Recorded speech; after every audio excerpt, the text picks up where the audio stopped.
बोलो श्यावर रामचंद्र भगवान की जय।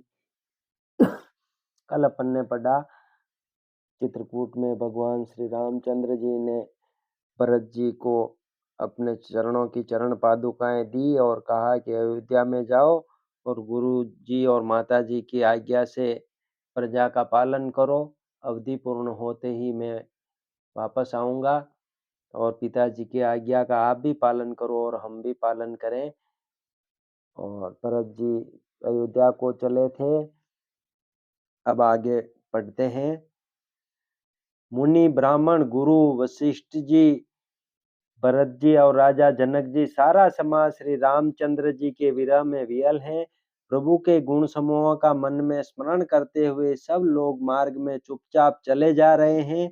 पहले दिन सब लोग यमुना जी उतरकर पार हुए। वह दिन बिना भोजन के ही बीत गया।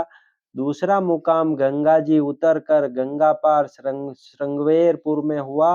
वहां राम सखा निषाद राज ने सब सुप्रबंध कर दिया। फिर सही उतरकर गोमती जी में स्नान किया और चौथे दिन सब अयोध्या जी जा पहुंचे। जनक जी 4 दिन अयोध्या जी में रहे और राजकाज एवं सब साज सामान को संभाल कर तथा मंत्री गुरुजी तथा भरत जी को राज्य सौंपकर सारा साज सामान ठीक करके तिरहुत को चले। नगर के स्त्री पुरुष गुरुजी की शिक्षा मानकर श्री रामचंद्र जी की राजधानी अयोध्या जी में सुखपूर्वक रहने लगे। सब लोग श्री रामचंद्र जी के दर्शन के लिए नियम और उपवास करने लगे। वे भूषण और भोग सुखों को छोड़ छाड़ कर अवधि की आशा पर जी रहे हैं। भरत जी ने मंत्रियों और विश्वासी सेवकों को समझा कर उद्यत किया। वे सब सीख पाकर अपने अपने काम में लग गए। फिर छोटे भाई शत्रुघ्न जी को बुलाकर शिक्षा दी और सब माताओं की सेवा उनको सौंपी। ब्राह्मणों को बुलाकर भरत जी ने हाथ जोड़कर प्रणाम कर अवस्था के अनुसार विनय और निहोरा किया कि आप लोग ऊंचा नीचा छोटा बड़ा अच्छा मंदा जो कुछ भी कार्य हो उसके लिए आज्ञा दीजिएगा, संकोच न कीजिएगा।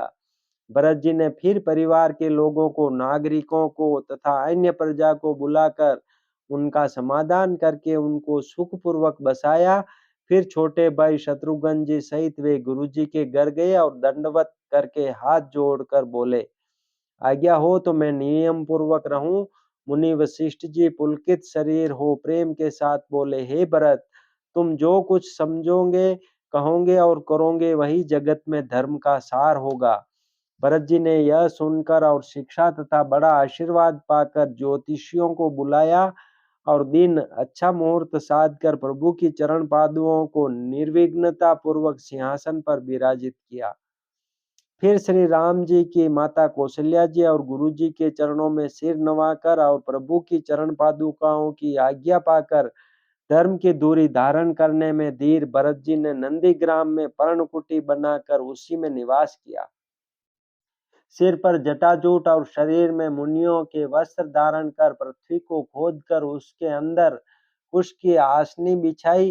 भोजन वस्त्र बर्तन व्रत नियम सभी बातों में वे ऋषियों के कठिन धर्म का प्रेम सहित आचरण करने लगे। गहने कपड़े और अनेकों प्रकार के भोग सुखों को मन तन और वचन से तृण तोड़कर प्रतिज्ञा करके त्याग दिया। जिस अयोध्या के राज्य को देवराज इंद्र सिंहाते थे और जहाँ के राजा दशरथ जी की सम्मति सुनकर कुबेर भी लजा जाते थे, दशरथ जी की संपत्ति सुनकर कुबेर जी भी लजा जाते थे, उसी अयोध्यापुरी में भरत जी अनासक्त होकर इस प्रकार निवास कर रहे हैं जैसे चंपा के बाग में भौरा। श्री रामचंद्र जी के प्रेमी बड़भागी पुरुष लक्ष्मी के विलास भोगैश्वर्य को वमन की भांति त्याग देते हैं, फिर उसकी ओर ताकते भी नहीं। फिर भरत जी तो स्वयं श्री रामचंद्र जी के प्रेम के पात्र हैं। वे इस भोगेश्वर्य त्याग रूप करने से बड़े नहीं हुए, अर्थात उनके लिए यह कोई बड़ी बात नहीं है। पृथ्वी पर का जल न पीने की टेक से चातक्य और नीर क्षीर विवेक की विभूति शक्ति से हंस की भी सराहना होती है। भरत जी का शरीर दिनों दिन दुबला होता जाता है।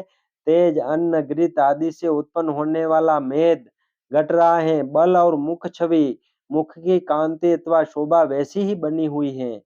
राम प्रेम का प्रण राम प्रेम का प्रण नित्य नया और पुष्ट होता है। धर्म का दल बढ़ता है और मन उदास नहीं है अर्थात प्रसन्न है। संस्कृत कोश में तेज का अर्थ मेद मिलता है और यह अर्थ लेने से घटाई के अर्थ में भी किसी प्रकार की खींचतान नहीं करनी पड़ती। जैसे शरद ऋतु के प्रकाश से जल घटता है किंतु बेंत शोभा पाते हैं और कमल विकसित होते हैं। शम दम संयम नियम और उपवास आदि भरत जी के हृदय रूपी निर्मल आकाश के नक्षत्र तारागण हैं। विश्वास ही उस आकाश में ध्रुव तारा है। 14 वर्ष की अवधि का ध्यान पूर्णिमा के समान है और स्वामी श्री राम जी की सूरती आकाश गंगा शरी की प्रकाशित है। राम प्रेम ही अचल सदा रहने वाला और कलंक रहित चंद्रमा है। वह अपने समाज सहित नित्य सुंदर सुशोभित है। भरत जी की रहनी समझ करनी भक्ति वैराग्य निर्मल गुण और ऐश्वर्य का वर्णन करने में सभी सुकवि सकुचाते हैं, क्योंकि वहां औरों की तो बात ही क्या, स्वयं शेष गणेश और सरस्वती की भी पहुंच नहीं है। वे नित्य प्रति प्रभु की पादुकाओं का पूजन करते हैं। हृदय में प्रेम समाता नहीं है। पादुकाओं से आज्ञा मांग मांग कर वे बहुत प्रकार राजकाज करते हैं। शरीर पुलकित है, हृदय में श्री सीताराम जी हैं, जीभ राम नाम जप रही है, नेत्रों में प्रेम का जल भरा है। लक्ष्मण जी, श्री राम जी और सीता जी तो वन में बसते हैं, परंतु भरत जी घर ही में रहकर तप के द्वारा शरीर को कस रहे हैं। दोनों ओर की स्थिति समझकर सब लोग कहते हैं कि भरत जी सब प्रकार से सराहने योग्य हैं। उनके व्रत और नियमों को सुनकर साधु संत भी सकुचा जाते हैं और उनकी स्थिति देखकर मुनिराज भी लज्जित होते हैं। भरत जी का परम पवित्र आचरण चरित्र मधुर सुंदर और आनंद मंगलों का करने वाला है। कलयुग के कठिन पापों और क्लेशों को हरने वाला है। महामोह रूपी रात्रि को नष्ट करने के लिए सूर्य के समान है। पाप समूह रूपी हाथी के लिए सिंह है। सारे संतापों के दल का नाश करने वाला है। भक्तों को आनंद देने वाला और भव के भार का भंजन करने वाला तथा श्री राम प्रेम रूपी चंद्रमा का सार अमृत है। श्री सीताराम जी के प्रेम रूपी अमृत से परिपूर्ण भरत जी का जन्म यदि न होता तो मुनियों के मन को भी अगम यम नियम शम दम आदि कठिन व्रतों का आचरण कौन करता। दुख संताप दरिद्रता दंभ आदि दोषों को अपने सुयश के बहाने कौन हरण करता तथा कली काल में तुलसीदास जैसे शठों को हठ पूर्वक कौन श्री राम जी के सम्मुख करता। तुलसीदास जी कहते हैं, जो कोई भरत जी के चरित्र को नियम से आदर पूर्वक सुनेंगे उनको अवश्य श्री सीताराम जी के चरणों में प्रेम होगा और सांसारिक विषय रस से वैराग्य होगा। मास प्रायण 21वां विश्राम। बोलो सियावर रामचंद्र भगवान की जय। अयोध्या कांड यहाँ पूरा होता है और तुलसीदास जी ने अयोध्या कांड के अंत में लिखा है कि जो कोई भरत जी के चरित्र को नियम से आदर पूर्वक सुनेंगे उनको अवश्य श्री सीताराम जी के चरणों में प्रेम होगा और सांसारिक विषय रस से वैराग्य होगा। तो भरत जी का चरित्र प्रेम से पूरा सुनना चाहिए और पूरी रामचरितमानस भी प्रेम से पूरी सुननी चाहिए।